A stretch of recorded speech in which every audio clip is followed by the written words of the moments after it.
Hello दोस्तों, कैसे हैं आप सब। आज की हमारी कहानी का नाम है जेठानी की जलन। अगर अच्छी लगे तो चैनल को लाइक, शेयर और सब्सक्राइब करना ना भूलें। रमा जी की दो बहुएं हैं, एक का नाम आरती व दूसरी का नाम शोभा। रमा जी ने अपनी दोनों बहुओं के काम का बंटवारा कर रखा है। सुबह का नाश्ता व लंच शोभा बनाती है तो शाम की चाय व खाना आरती देखती है।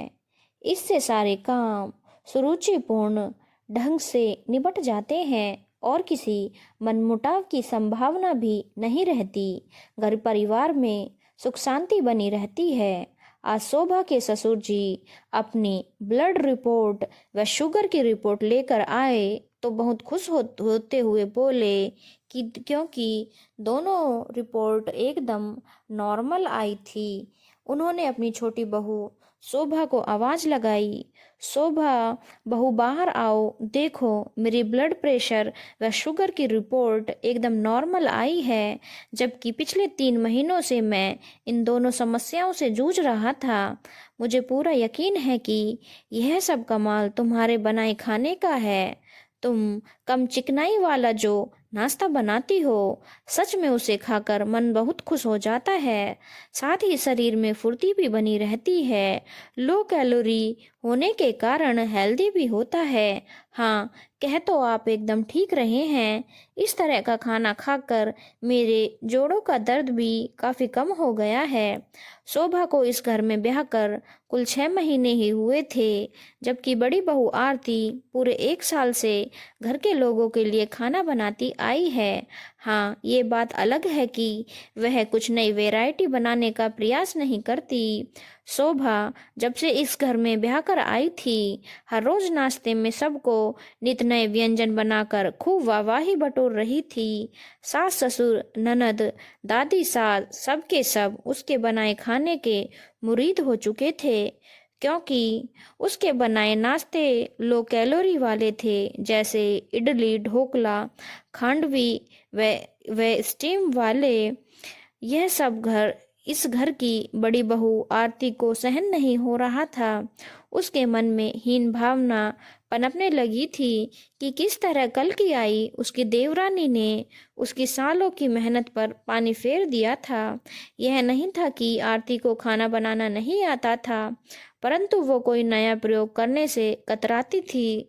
लगभग हर रोज ही खाने में तले पराठे बना देती, कभी आलू के तो कभी गोभी के या मूली के व मेथी के।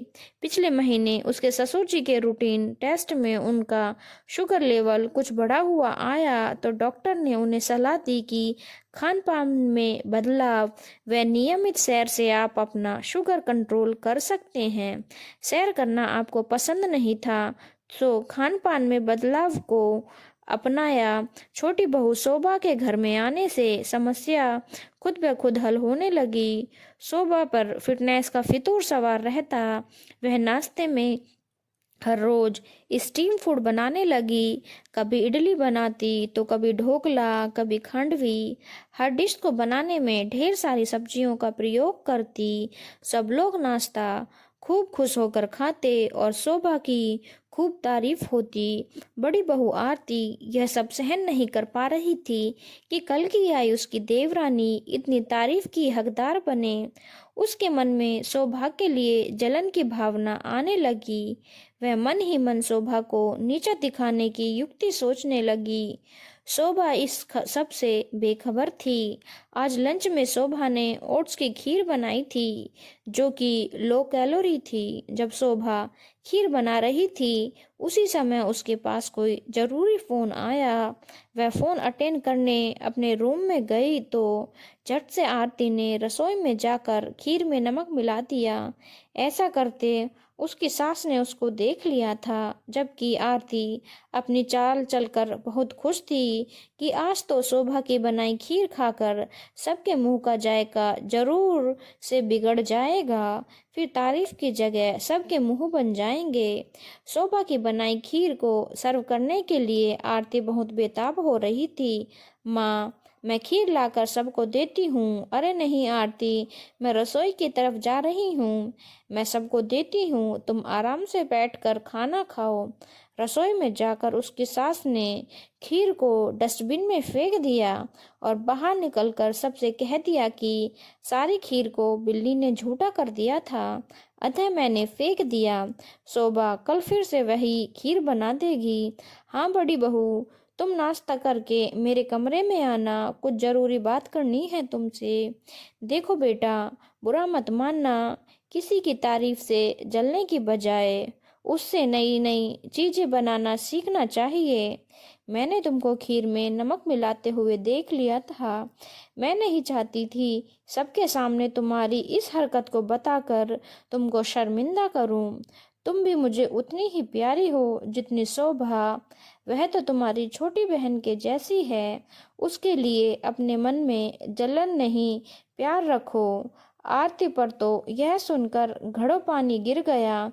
सॉरी मम्मी जी, आप कितनी अच्छी हैं। आगे से ऐसा नहीं होगा, मुझे माफ़ कर दीजिए। धन्यवाद दोस्तों। अगर आपको कहानी अच्छी लगी हो तो चैनल को लाइक, शेयर और सब्सक्राइब करना ना भूलें।